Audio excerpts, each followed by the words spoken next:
নমস্কাৰ মই পল আৰু আপোনালোকে চাই আছে ডিজিটেল আসাম আমি আলোচনা কৰি আছো CTET Assamese ল্যাঙ্গুৱেজ প্ৰিপাৰেচন CTETৰ অসমীয়া ভাষাৰ প্ৰস্তুতি আৰু আজিৰ ভিডিঅ'টিত আমি আলোচনা কৰিম ভাষা বিজ্ঞান বা পেডাগজিৰ এটা টপিক ভাষা আহৰণৰ বিভিন্ন পৰ্যায় stages of language acquisition so last ভিডিঅ'টিত আমি আলোচনা কৰিছিলো ভাষা আহৰণ আৰু ভাষা শিকনৰ মাজত কি পাৰ্থক্য কাক ভাষা আহৰণ বুলি কোৱা হয় আৰু কাক ভাষা শিকন বুলি কোৱা হয় সেই বিষয়ে আমি ডিসকাস কৰিছিলো গতিকে যিসকলে সেই ভিডিঅ'টি চানে লিংক ডেসক্ৰিপচন বক্সত দিয়া আছে তাত গৈ আপোনালোকে আগৰ সেই ভিডিঅ'টি চাই লওক সো আজিৰ এই ভিডিঅ'টি আৰম্ভ কৰাৰ আগতে মই লাষ্ট ভিডিঅ'টিত শেষৰ এটা প্ৰশ্ন আপোনালোকক সুধিছিলো সেই প্ৰশ্নটোৰ উত্তৰটো মই কৈ দিছো প্ৰশ্নটো আছিল ভাষা শিকাৰ সহজাত প্ৰবৃত্তি শিশুবোৰে জন্মতে লৈ আহে এই উক্তিটো কোনজন ভাষাবিদৰ বাইগটস্কি পাভলভ পিয়াজে আৰু চমস্কি সো ইয়াৰ শুদ্ধ উত্তৰ বহুজনে কমেন্ট বক্সত কমেন্ট কৰি কৈছে সকলোলৈ ধন্যবাদ জ্ঞাপন কৰিছো আৰু ইয়াৰ শুদ্ধ উত্তৰটো হ'ব অপচন নম্বৰ ঘ চমস্কি গতিকে ভাষাবিদ চমস্কিয়ে কৈছিলে যে ভাষা শিকাৰ যেটো সহজাত প্ৰবৃত্তি হেতু আমাৰ জন্মতে আমি লৈ আহো বুলি তেখেতে কৈছিলে সো এতিয়া আৰম্ভ কৰিছো আজিৰ ভিডিঅ'টি ভাষা আহৰণৰ বিভিন্ন পৰ্যায় বা স্টেজেছ অফ ল্যাঙ্গুৱেজ একুইজিশন সো আমাৰ যেটো প্ৰথম ভাষা বা ফাৰ্স্ট ল্যাঙ্গুৱেজ হেতু আমি আহৰণ কৰো যেটো আমাৰ সাধাৰণতে মাতৃভাষাই হয় আৰু শিশু এতিয়া জীৱনত প্ৰথম শিকা ভাষা হেতুৱে হয় গতিকে এই মাতৃভাষাটো আমি আহৰণ কৰাৰ ক্ষেত্ৰত কেনে ধৰণৰ স্টেজ কেনে ধৰণৰ পৰ্যায় পাৰ হৈ আমি আয়ত্ত কৰো সেই পৰ্যায়কেইটা ইয়াতে আমি আলোচনা কৰিম সো টোটাল আমি পাঁচটা আমি স্টেজ পাম পাঁচটা পৰ্যায় ইয়াতে আছে আৰু এই পৰ্যায়কেইটা হৈছে কুইং বা গুইং বেবলিং এটা শব্দৰ পৰ্যায় ওৱান ৱৰ্ড স্টেজ দুটা শব্দৰ পৰ্যায় টু ৱৰ্ড স্টেজ আৰু শেষৰটো হৈছে দীঘল উচ্চাৰণ লংগাৰ আটাৰেন্সেস গতিকে গোটেই স্টেজ বিলাক আমি অলপ ডিটেইলছত চাম আৰু কেনে ধৰণৰ প্ৰশ্ন আহিব সেই বিষয়ে আমি শেষত কেইটামান প্ৰশ্ন আমি ডিসকাস কৰিম গতিকে ভিডিঅ'টি আপোনালোকে শেষলৈ চাই থাকিব সো ভাষা আহৰণৰ প্ৰথম পৰ্যায়টো হৈছে কুইং বা গুইং যদি ল্যাঙ্গুৱেজটো আপোনালোকে ইংলিশ লৈছে তাতো আপোনালোকৰ এইখিনি কামত আহিব গতিকে কুইং বা গুইং বুলি কোৱা হয় প্ৰথম যেটো স্টেজ জন্মৰ 6 সপ্তাহৰ ভিতৰত শিশুৱে কুইং বা গুইং কৰা আৰম্ভ কৰে গতিকে ইম্পৰ্টেন্ট কথাটো হৈছে আপোনালোকে এই সময়বিলাক মনত ৰাখিব বয়সৰ যিবিলাক সময়সীমা দিয়া আছে সেইবিলাক মনত ৰাখিব লাগিব যে জন্মৰ পৰা 6 সপ্তাহৰ ভিতৰত শিশু এতিয়া কুইং বা গুইং আৰম্ভ কৰে আৰম্ভণিতে এই শব্দবোৰ ভাৱেল উচ্চাৰণৰ দৰে ইউ ইউ ইউ আই আই আই এনে ধৰণৰ হয় গতিকে কুইং বা গুইঙত আসলতে শিশু এতিয়া ভাৱেলৰ উচ্চাৰণবিলাক আমি যেনেদৰে কৰো এ ই আই ও ইউ ঠিক তেনেদৰে উচ্চাৰণবোৰ কৰিব ধৰে ইউ ইউ আই আই এনে ধৰণে ভাৱেলৰ নিচিনা হিয়তে উচ্চাৰণ কৰা আৰম্ভ কৰে আৰু ইয়াকে কোৱা হয় কুইং বা গুইং বুলি আৰু এটো আৰম্ভ হয় জন্মৰ পৰা 6 সপ্তাহৰ ভিতৰত আৰম্ভ হয় গতিকে তাৰ পিছত কৈছে 4 মাহৰ ভিতৰত ব্যঞ্জন বৰ্ণৰ উচ্চাৰণ দৰে লাগে আৰু 4 মাহ যেতিয়া সম্পূৰ্ণ হ'ব তেতিয়া ব্যঞ্জন বৰ্ণৰ উচ্চাৰণৰ নিচিনাই লাগিব গতিকে মেইনলি আপোনালোকে মনত ৰাখিব জন্মৰ পৰা 6 সপ্তাহৰ ভিতৰত কুইং গুইং আৰম্ভ হ'ব আৰু উচ্চাৰণবোৰ ভাৱেলৰ নিচিনা হয় তাৰ পিছত যেটো পৰ্যায় বা স্টেজ আহিব হেতু হৈছে বেবলিং আৰু বেবলিং আৰম্ভ হয় 6 মাহৰ ভিতৰত আৰম্ভ হৈ যায় শিশুটিৰ জন্মৰ পিছত 6 মাহৰ ভিতৰতে বেবলিং আৰম্ভ হয় আৰু যেতিয়া এটা শিশু বহিবলৈ আৰম্ভ কৰে তেতিয়া হিয়তে বেবলিং কৰাও আৰম্ভ কৰে গতিকে মনত ৰাখিব লাগিব 6 মাহৰ ভিতৰত বেবলিং আৰম্ভ হয় আৰু সেই সময়ছতে শিশুসকলে বহিবলৈও আৰম্ভ কৰি দিয়ে আৰু এই সময়ছাত হিয়তে স্বৰবৰ্ণ বা ব্যঞ্জন বৰ্ণৰ নিচিনা উচ্চাৰণ কৰা আৰম্ভ কৰি দিয়ে যেনে উদাহৰণস্বৰূপে জি জি কা কা মা মা পাপা আদি এনে ধৰণে উচ্চাৰণ কৰা আৰম্ভ কৰে আৰু এইটোকে কোৱা হয় বেবলিং বুলি যেনেদৰে আমি প্ৰথমটোত পাইছিলো কুইং বা গুইঙত হিয়তে ভাৱেলৰ নিচিনা উচ্চাৰণ কৰে কিন্তু বেবলিঙত হিয়তে স্বৰবৰ্ণ বা ব্যঞ্জন বৰ্ণ উচ্চাৰণবোৰ কৰিব পৰা হয় যেনে জি জি কাকা মামা এনে ধৰণে হিয়তে বেবলিং কৰা আৰম্ভ কৰি দিয়ে গতিকে ইয়াৰ জৰিয়তে হিয়তে নিজৰ অনুভৱবিলাক প্ৰকাশ কৰে সম্পূৰ্ণকৈ এটা শব্দ ক'ব নোৱাৰে বা এটা বাক্যও ক'ব নোৱাৰে হিয়তে বেবলিঙৰ জৰিয়তে নিজৰ মনৰ ভাৱবিলাক ক'ব আৰম্ভ কৰে আৰু অভিভাৱকসকলেও ভাবে যে তেওঁলোকৰ লগত শিশুৱে কথা পাতিছে গতিকে অভিভাৱকসকলে বাৰে বাৰে সুধি থাকে কিছুমান কথা আৰু হিয়তে কোৱাৰ কাৰণে শিশুবিলাকে চেষ্টা কৰে গতিকে এটো হৈছে বেবলিং মনত ৰাখিব লাগিব 6 মাহৰ ভিতৰত ইয়তৰ আৰম্ভ হৈছে আৰু শিশুটি যেতিয়া বহিবলৈ আৰম্ভ কৰে তেতিয়া বেবলিংও আৰম্ভ হয় আৰু এই সময়ছোৱাত হিয়তে স্বৰবৰ্ণ আৰু ব্যঞ্জন বৰ্ণৰ উচ্চাৰণবোৰ কৰিবলৈ লয় যেনে উদাহৰণস্বৰূপে মামা কাকা পাপা এনে ধৰণে ক'বলৈ আৰম্ভ কৰি দিয়ে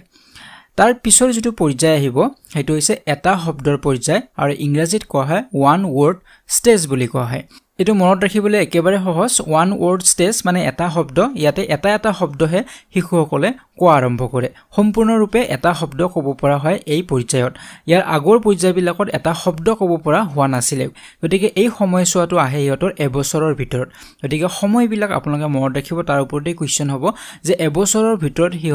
হিহঁতৰ চিনাকি শব্দবিলাক কয় যিবিলাক সদায় শুনি থকা শব্দ সেই চিনাকি শব্দবিলাক ক'বলৈ আৰম্ভ কৰে গতিকে এই পৰ্যায়টো আৰম্ভ হয় এবছৰৰ ভিতৰত এটো মনত ৰাখিব গতিকে বেছিভাগ শব্দ হিহঁতৰ চৌপাশে থকা বস্তু বা কাৰোবাৰ নাম উচ্চাৰণ কৰে হিহঁতৰ পৰিৱেশটোৰ মাজত যি শব্দবিলাক পায় সেইবিলাক শব্দ হিহঁতে ক'বলৈ আৰম্ভ কৰে মাক দেউতাকৰ পৰা যিবিলাক শব্দ শুনে সেই শব্দবিলাক ক'বলৈ আৰম্ভ কৰে ওচৰ চুবুৰীয়াৰ পৰা যদি কিবা কিবি শব্দ হিহঁতে শুনিছে অনুকৰণ কৰে সেইবিলাক আৰু সেই শব্দবোৰ ক'বলৈ আৰম্ভ কৰে গতিকে ওয়ান ওয়াৰ্ড স্টেজ বা এটা শব্দৰ পৰ্যায়ত হিহঁতে যিবিলাক শব্দ সদায় শুনি থাকে হিহঁতৰ চিনাকি শব্দ সেই চিনাকি শব্দবোৰ কোৱা আৰম্ভ কৰে যেনে মামা দেতা আটা এনে ধৰণৰ শব্দবিলাক মামা মানে মাকক মাতে মামা বুলি তাৰ পিছত দেতা দেউতা ক'ব নোৱাৰে হিহঁতে গতিকে দেতা বুলি কয় আইতা ক'ব নোৱাৰে আটা বুলি কয় বা দাদা বুলি কয় বাইদেউ ক'ব নোৱাৰিব বা বুলি ক'ব দাদা বুলি ক'ব সো এনে ধৰণে হিহঁতে এটা শব্দ ক'ব পৰা হয় আৰু এইবিলাক চিনাকি কাৰণ এই শব্দবিলাক প্ৰায় মাক দেউতাকে শিকাই থাকে কৈ থকা যায় আৰু সদায় শুনতে হিহঁতে অনুকৰণ কৰে আৰু এই শব্দবোৰ ক'ব পৰা হয় গতিকে এটা শব্দৰ পৰ্যায়ত শিশুৱে এটা শব্দ ক'ব পৰা হয় আৰু এই সময়ছোৱা আহে এবছৰৰ ভিতৰত গতিকে এই সময়ছোৱাত হিহঁতৰ যি প্ৰয়োজনীয় বস্তু হিহঁতৰ কিবা এটা বস্তু বিচাৰে খুজিব লাগে সম্পূৰ্ণৰূপে এটা বাক্য হিহঁতে ক'ব নোৱাৰিব বা মনৰ ভাৱখিনি হিহঁতে এটা বাক্যৰ জৰিয়তে প্ৰকাশ কৰিব নোৱাৰে কাৰণ হিহঁতে এটা বাক্য ক'ব পৰা অৱস্থা হিহঁতৰ এতিয়ালৈকে আহি পোৱা নাই কেৱল এটা শব্দৰ জৰিয়তে হিহঁতে তেওঁলোকৰ মনৰ ভাৱবোৰ প্ৰকাশ কৰিব বিচাৰে আৰু ইয়াৰ ওপৰত হিহঁতে এটা শব্দৰ জৰিয়তে বহুকেইটা অৰ্থও প্ৰকাশ কৰে যেনে উদাহৰণস্বৰূপে মাম মানে পানী বিচাৰিও ক'ব পাৰে বা ভাত খোৱা বা অন্য বস্তুও বিচাৰিব পাৰে যে আমাৰ প্ৰায় শিশুবিলাকে মাম এনে ধৰণে কয় সো মাম মানে কেতিয়াবা মাছকো বুজায় কেতিয়াবা পানীকো বুজায় বা যিকোনো খোৱা বস্তু যেতিয়া ভোক লাগে শিশুতে মাম বুলি কয় তাৰ মানে কিবা এটা বস্তু খাব বিচাৰিছে সো সকলোবিলাক শিশুৰ ক্ষেত্ৰত বেলেগ হ'ব পাৰে কোনোবা শিশুৱে মাম মানে মাছ বুজাব পাৰে বা কোনোবা এটা শিশুৱে মাম মানে পানীও বুজাব পাৰে গতিকে এটা শব্দৰ জৰিয়তে হিহঁতে বহুত কথাও বুজাব পাৰে গতিকে পানী খাব বিচাৰিলেও মাম বুলি ক'ব পাৰে বা আন কিবা এটা বস্তু যদি খাব বিচাৰে তেতিয়াও মাম বুলি ক'ব পাৰে গতিকে এটা শব্দৰ জৰিয়তে শিশুসকলে বহুকেইটা অৰ্থ হিহঁতে প্ৰকাশ কৰিব বিচাৰে কাৰণ হিহঁতৰ বেলেগ উপায় নাথাকে কাৰণ এটা শব্দ হিহঁতে জানে বা বহুত লিমিটেড শব্দ কেইটামান জানে আৰু সেই লিমিটেড শব্দ কেইটাৰ জৰিয়তে হিহঁতে বিভিন্ন অৰ্থ প্ৰকাশ কৰিব বিচাৰে আৰু সেই শব্দ কেইটাই বিভিন্ন ক্ষেত্ৰত হিহঁতে ব্যৱহাৰ কৰে সো ইয়াতে মনত ৰাখিবলৈ কথাটো হৈছে যে এবছৰ বয়সৰ ভিতৰত এই ষ্টেজটো আহে এটা শব্দৰ পৰ্যায় বা ওয়ান ওয়াৰ্ড ষ্টেজ আৰু এই সময়ছোৱাত এটা শব্দ হিহঁতে ক'বলৈ শিকে সম্পূৰ্ণৰূপে এটা শব্দ ক'ব পৰা হয় আৰু তেওঁলোকৰ মনৰ ভাৱবোৰ এই শব্দবিলাকৰ জৰিয়তে প্ৰকাশ কৰে আৰু কেতিয়াবা এটা শব্দৰ জৰিয়তে হিহঁতে বহুকেইটা অৰ্থ প্ৰকাশ কৰে গতিকে এটো আছিল ওয়ান ওয়াৰ্ড ষ্টেজৰ কথা এতিয়া নেক্সট যেটো আছে 4 নম্বৰটো হেতু হৈছে টু ওয়াৰ্ড ষ্টেজ বা দুটা শব্দৰ পৰ্যায় গতিকে এটো মনত ৰাখিবলৈ সহজ যে দুটা শব্দৰ পৰ্যায় মানে ইয়াতে শিশু এজনে দুটা শব্দ ক'ব পৰা হয় ওয়ান ওয়াৰ্ড ষ্টেজত এটা শব্দ ক'ব পাৰে টু ওয়াৰ্ড ষ্টেজত দুটা শব্দ ক'ব পৰা হয় আৰু এই সময়ছোৱাটো আহে এবছৰৰ পৰা 1.5 বছৰৰ ভিতৰত আহে গতিকে 1.5 বছৰৰ পৰা আমি ধৰি ল'ব পাৰো 1.5 বছৰৰ ভিতৰত হিহঁতে দুটা শব্দ ক'ব পৰা হয় আৰু এই সময়ছোৱাত হিহঁতৰ শব্দ ভাণ্ডাৰো বৃদ্ধি পায় কাৰণ আগত হিহঁতৰ বহুত লিমিটেড শব্দ আছিল বহুত কম শব্দ হিহঁতে জানে যেতিয়া এবছৰৰ বয়স হৈ থাকে আৰু এবছৰৰ পৰা 1.5 বছৰলৈকে অহালৈকে হিহঁতৰ যদি ওয়াৰ্ড ষ্টক বা শব্দ ভাণ্ডাৰ হেতু বৃদ্ধি পায় আৰু প্ৰায় 50টা মান শব্দ হিহঁতে মনত ৰাখিব পৰা হয় গতিকে হিহঁতে 50টা মান শব্দ জৰিয়তে মনৰ ভাৱবোৰ প্ৰকাশ কৰিবলৈ আৰম্ভ কৰি দিয়ে আৰু এই সময়ত হিহঁতে যেনে মা যাম মাম খাম এনে ধৰণে দুটা শব্দ ব্যৱহাৰ কৰি বাক্যবিলাক ক'বলৈ আৰম্ভ কৰে মা যাম মানে মাৰ ওচৰত যাম মাৰ কাষত যাম এনে দৰে ক'ব নোৱাৰে মা যাম বুলি ক'ব মাম খাম যে মোৰ এতিয়া ভাত খাব মন এনে ধৰণে ক'ব নোৱাৰে যে মাম খাম যে খোৱাৰ কথা কৈছে আৰু হিহঁতে এই দুটা শব্দ ব্যৱহাৰ কৰি এটা বাক্য ক'বলৈ চেষ্টা কৰে গতিকে দীঘল বাক্য এই ষ্টেজত ক'ব নোৱাৰে হিহঁতে টু ওয়াৰ্ড ষ্টেজত দুটা শব্দই ব্যৱহাৰ কৰি কোৱা আৰম্ভ কৰে আৰু 50টা মান হিহঁতৰ ওয়াৰ্ড ষ্টক থাকে শব্দ ভাণ্ডাৰ 50টা মানলৈ বৃদ্ধি পায় এটো একুৰেট নহয় কাৰোবাৰ 60টাও হ'ব পাৰে মোটামুটি 50টা মান শব্দ হিহঁতৰ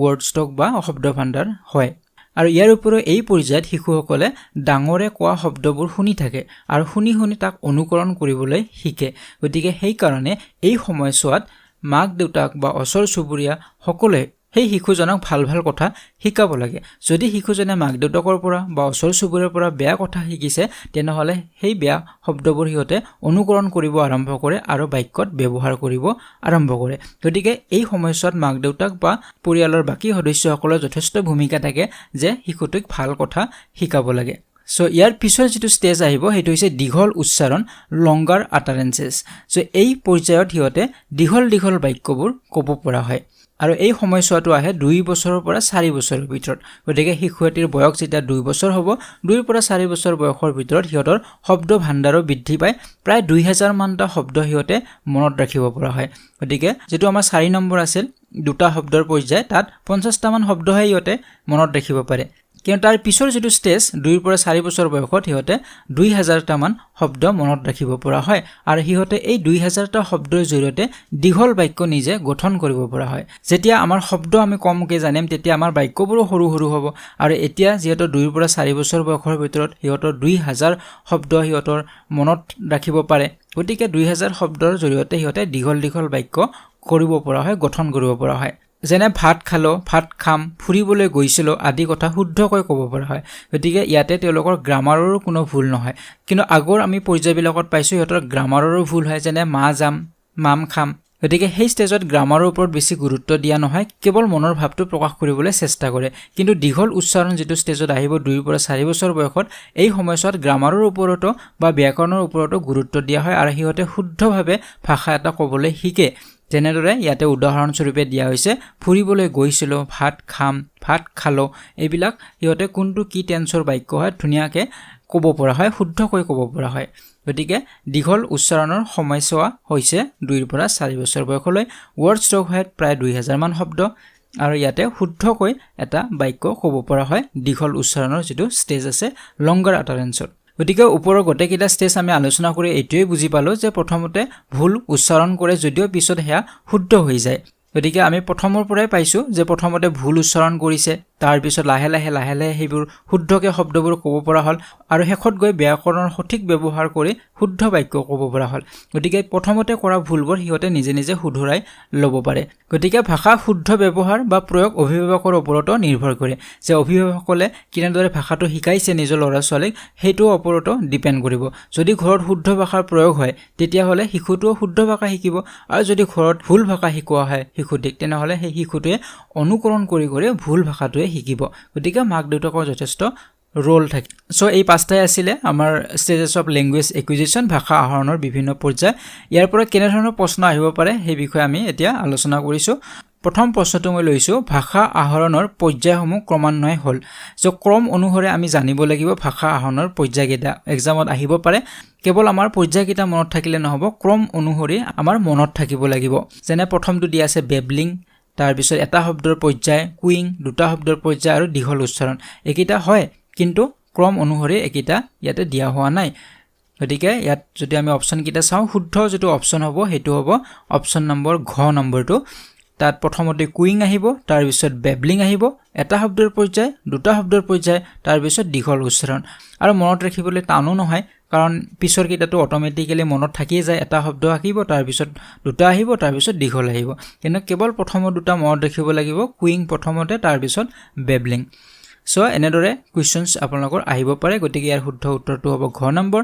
এতিয়া 2 নম্বৰ প্ৰশ্নটো চাইছো এটি শিশুৱে কিমান বয়সৰ পৰা কুইং আৰম্ভ কৰে কুইং বা গুইং এটি শিশুৱে কিমান বয়সৰ পৰা আৰম্ভ কৰে ইয়াতে অপচনত দিয়া আছে জন্মৰ 1 সপ্তাহৰ পৰা 2 সপ্তাহৰ ভিতৰত জন্মৰ পৰা 6 মাহৰ ভিতৰত জন্মৰ পৰা 6 সপ্তাহৰ ভিতৰত জন্মৰ পৰা 3 সপ্তাহৰ ভিতৰত আমি অলপ আগতে ডিসকাস কৰিছো এই কথাখিনি সো আমি যদি ওপৰত চাও ইয়াতে পাইছে জন্মৰ পৰা 6 সপ্তাহৰ ভিতৰত বুলি ইয়াতে লিখা আছে গতিকে ইয়াৰ শুদ্ধ উত্তৰটো হ'ব অপচন নম্বৰ গটো জন্মৰ পৰা 6 সপ্তাহৰ ভিতৰত গতিকে আপোনালোকে ভালদৰে সময়বোৰ মনত ৰাখিব লাগিব 6 সপ্তাহ 6 মাহ কনফিউজন হ'ব পাৰে গতিকে জন্মৰ পৰা 6 সপ্তাহৰ ভিতৰত কুইং বা গুইং আৰম্ভ কৰে এটি শিশুৱে নেক্সট কোৱেশ্চনটো আমি চাইছো কিমান বছৰ বয়সত এটি শিশুৱে দুটা শব্দ লগ লগাই বাক্য ক'বলৈ আৰম্ভ কৰে সো আমি জানো যে টু ওয়াৰ্ড ষ্টেজত দুটা শব্দৰ পৰ্যায় যেটো আছিল তাত হিয়তে দুটা শব্দ লগ লগাই বাক্যবোৰ ক'ব পাৰে কিন্তু এই সময়ছোৱাটো কিমান বয়সৰ পৰা আৰম্ভ হয় 6 মাহৰ ভিতৰত 10 মাহৰ ভিতৰত 6 বছৰৰ ভিতৰত 1 বছৰৰ ভিতৰত গতিকে শুদ্ধ উত্তৰটো হ'ব এবছৰৰ ভিতৰত গতিকে 1 পৰা 1.5 বছৰৰ ভিতৰত আৰম্ভ হয় গতিকে ইয়াতে এবছৰৰ ভিতৰত বুলি অপচনত আছে গতিকে এইটো হ'ব ইয়াৰ শুদ্ধ উত্তৰ ঘ নম্বৰটো এবছৰৰ ভিতৰত এতিয়া আইছো নেক্সট কোৱেশ্চনটো 2 পৰা 4 বছৰৰ শিশু এটিৰ শব্দ ভাণ্ডাৰ কিমান হয় যে 2 বছৰৰ পৰা 4 বছৰৰ শিশু এটিৰ শব্দ ভাণ্ডাৰ কিমান হয় আমি অলপ আগতে আলোচনা কৰিছিলো যে এই 2 পৰা 4 বছৰত কোনটো ষ্টেজ আহে এটো আহে